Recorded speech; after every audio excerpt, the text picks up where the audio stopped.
আমার সামনে রয়েছে গরুর দুধ, যা 2 দিন পর্যন্ত ভালো থাকে।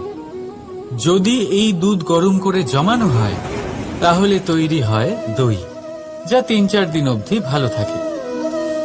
যদি এই দইকে মন্থন করেন তৈরি হবে মাখন, যা অনেক সপ্তাহ ভালো থাকে। আর যদি এই মাখন ফোটানো হয় তাহলে তৈরি হয় ঘি, যা বহু বছর ভালো থাকে। মানেটা বুঝলেন?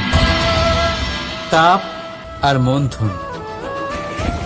জীবনে যত পরীক্ষায় উত্তীর্ণ হতে পারবেন, যত কষ্টের তাপ সহ্য করতে পারবেন, যত মন্থনের বাধা পেরোতে পারবেন, ততই যশ, শক্তি আর সামর্থ্য বাড়তে থাকবে।